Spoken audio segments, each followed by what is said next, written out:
By definition, are impartial decision makers in the pursuit of justice. They are to examine both sides and fashion punishment that is proportionate to what is morally acceptable to all the parties involved, the victim, the public, and the defendant. I'm going to start out with Mr. Dent. The victim involved in this tragedy is a 58-year-old black man who was driving his Cadillac in Inkster, a suburb of Detroit, on the evening of January 28, 2015, where his life changed forever. He was stopped by the defendant, a then Inkster police officer, and his partner, Officer Zelenowski. Mr. Dent was stopped for a minor traffic offense and ordered out of his vehicle. With his hands extended out of his driver's window, he was grabbed out, thrown to the ground, and struck 16 times in the head by the defendant. In his attempt to arrest him, he was thrown onto a window shield of a patrol car, bleeding profusely from a head injury. The responding police officers arrived as the defendant is wrestling the defendant to the ground. Mr. Dent was struck, kicked, and tased while on the ground by what appeared to be a group of angry, anxious police officers that celebrated after the defendant was beaten and cuffed. The video in the car shows the police officers fist bumping as a celebratory act of bravery by the defendant and his cohorts. But the one image that struck out to the court was looking at Mr. Dent in his cell, shaking his head.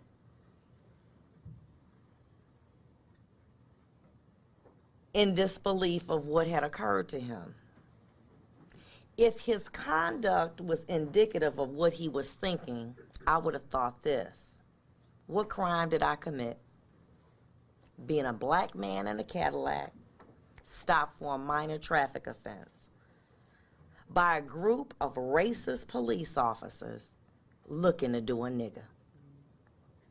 As Police Officer John Zelenowski, auxiliary police officer, testified in court too, in his response to a text, was quoted as saying, "At least give me the satisfaction of knowing that you're out there beating up niggas right now. LOL. How humiliating and degrading that must have been." He was left in a cell for a number of hours before getting medical treatment. But after hearing the defendant and his fellow officers joke about his injuries as they were wiping blood off their uniforms with disinfectant. 2015. Please be quiet in my courtroom. How does this happen? I'm going to tell you how it happened.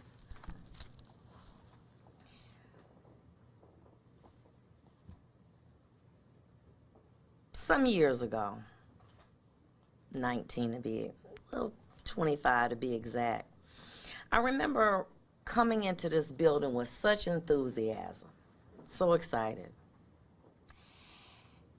And I remember a lawyer telling me that nobody leaves out of this building like they came in. I didn't understand what that meant. 20 years later, I do. Everybody has a grand idea about changing the world. And you seem like you felt like you're fighting a losing battle. And little by little, it grows. It's a cancer. It starts to eat away at you. You become cynical. You start to look at pictures of homicides, not for the goriness,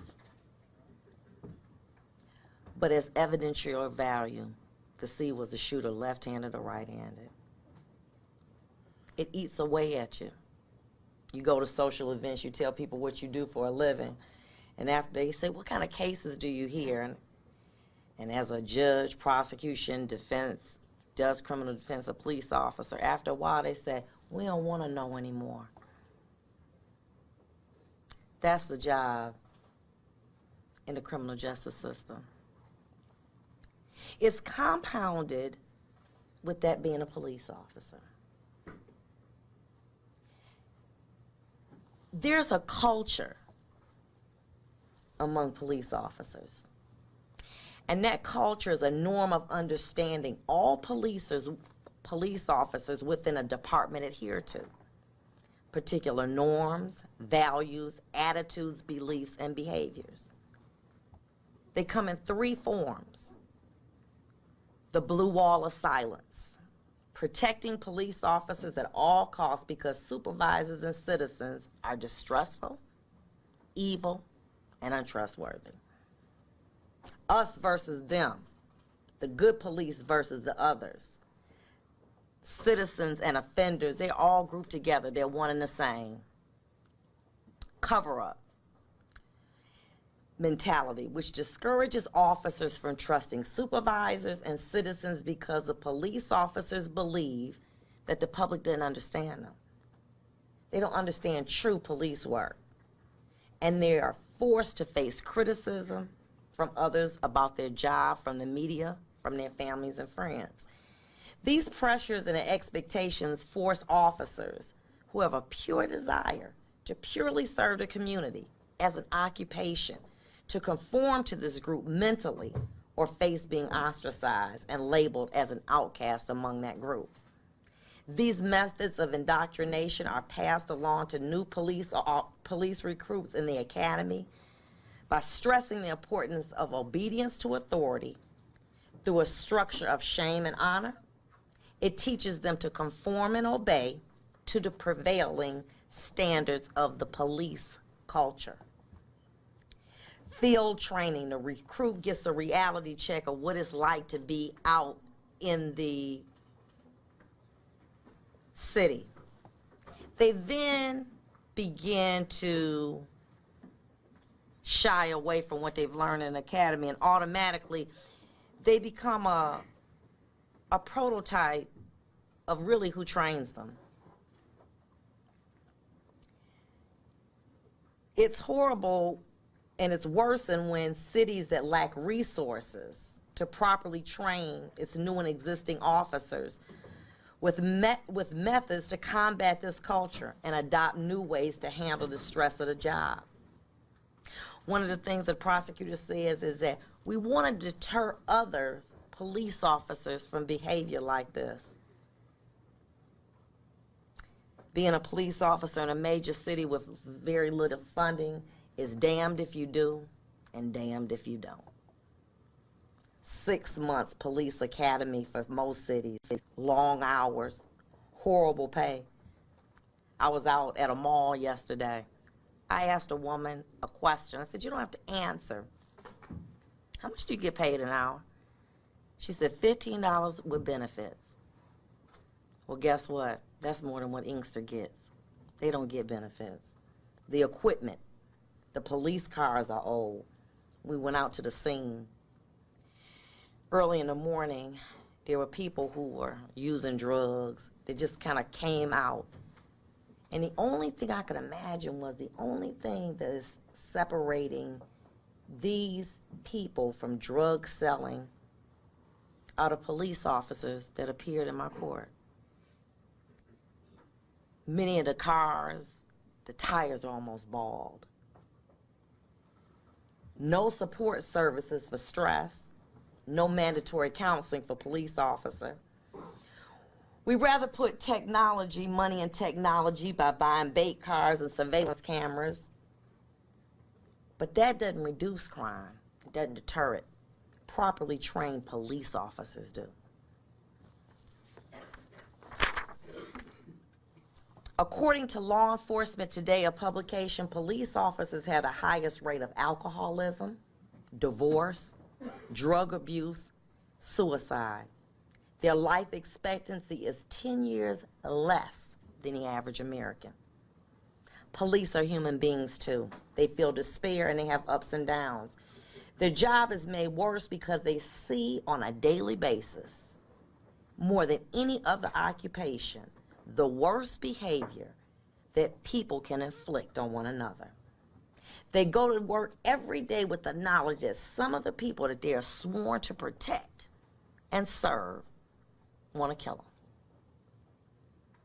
The media and their bosses scrutinize their every move, and they get paid worse than security guards at malls, whose the worst crime that can be committed is shoplifting.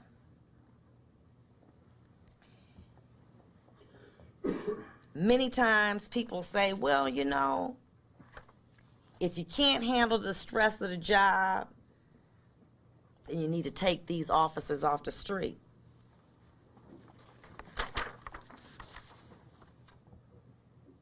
But how do we as a community expect superior services from police officers who are making security guard salaries to receiving little compensation and struggling just to pay health care? Well, many have said when they accepted a job, they accepted everything that came along with it, and they could handle it or leave. In the great words of a man that I truly respect and honor, slaves had jobs too. Our society is reactionary, not preventative. We would rather save a few dollars to balance a budget than pay millions of dollars to reverse a tragedy that we could have prevented. I know that Mr. Dent would give back every dime of his $1 million settlement to go back to where he was in his life before January 28th. I wonder what would one half of that $1.4 million settlement awarded to Mr. Dent have done for the Inkster Police Department? Training officers that wanted to serve and not hiring officers that didn't belong. It's my belief that when we begin to value and properly compensate and train those that want to serve, then and only then will we as a community receive the type of services that we expect and demand from the defenders of our community, the police. It's amazing how poor cities like Flint can find millions of dollars to attempt to reverse a situation that $100 a day could and would have prevented. The legislators said we didn't know about Flint or we didn't intervene sooner. The government's responsibility is not solely to save money, but is to protect its citizenry by paying and training police officers better. My belief is simple. If we don't invest in our police officers, we're going to see more incidents like the one that I'm presiding over today. We'll pay now or we'll pay greater later. Mr. Melendez, the purpose of this long, protracted sentencing was to offer you the one thing that this court believed you didn't give Mr. Dent: fairness and due process. Being a police officer is a tremendous and very rewarding occupation. I believe it's a calling on your life to do justice in the community. On January 28, 2015, you did not fulfill your job. You performed Just Us, a game that began with a police stop. The purpose of it was to harass and degrade a motorist in Inkster. The man chosen for your game was Floyd Dent, a black man. The game went like this.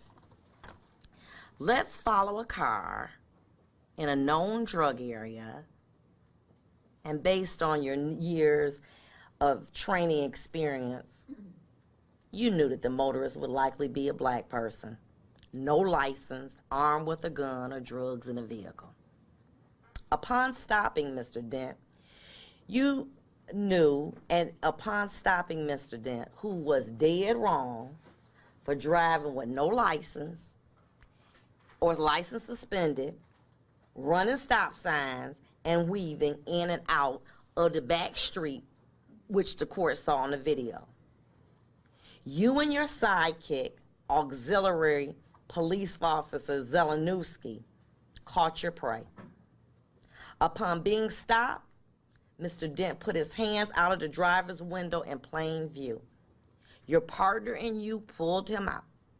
When he didn't move fast enough for you, you refer to it as resisting. I call it bowing down to your command. You utilized your dirty, hairy tactics and used excessive force to arrest him. Your job was twofold: investigate the situation, be a positive example to Officer Zelenowski. When your posse arrived, they joined you in the takedown, kicking and tasing and ultimately throwing Mr. Dent into a windshield of a police car with a dash cam, which I refer to as the eye of justice. You were so into your bravado that you forgot the eye of justice was watching you and recording this disgusting beating, seeing Mr. Dent slammed into the window shield with blood running down his face. The dash cam that was designed to protect you ended up being what convicted you. Fist busting after taking him down as a sign of bravery was just another cowardly act caught by the eye of justice. You knew better. You were better trained than any of those officers out there. You were more experienced. Took me several days to read the letters that people sent talking about your character, about the man that you are, about how you went in Westland and helped to save 3 senior citizens from a burning building. 3 of those letters, I believe, were from African Americans, and 1 even professed to be like a mother. 1 or 2 things, either they're all racist or there's something redeeming about you that somehow in some way you forgot that night.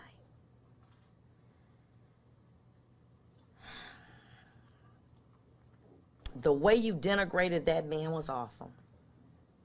Who would know and who would care about a lone black man being assaulted by upstanding police officers? Boy, were you wrong.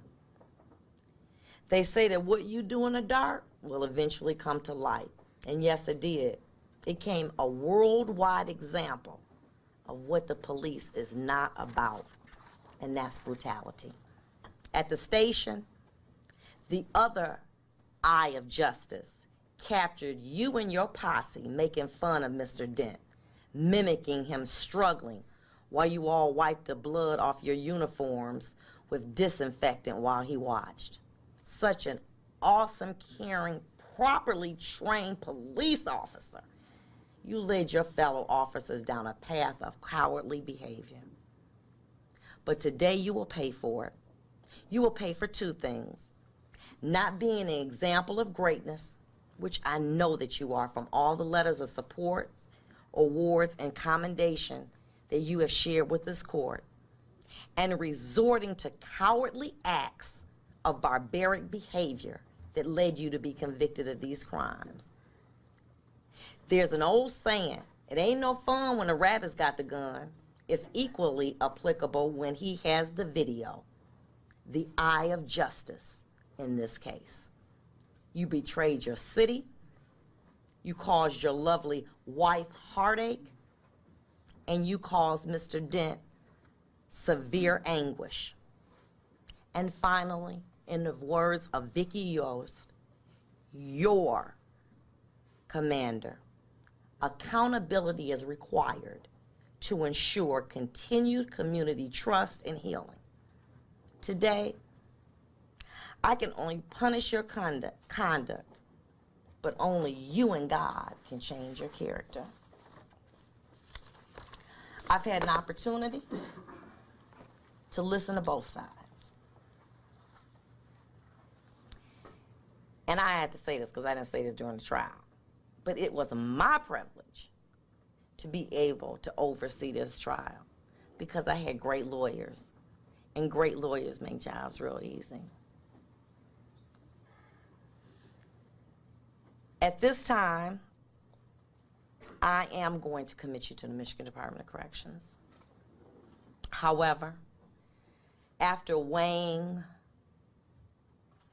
the allegations in this particular matter and looking at all the circumstances, including what you've done and who the person I really believe that you are, I'm going to commit you to the Michigan Department of Corrections as to count 1 for no less than 13 months, no more than 10 years. As to count 2, I'm going to give you 90 days credit for time served and close it out. The court's going to give you 85 days for credit. You have 42 days to appeal my decision. That concludes this matter. Thank you.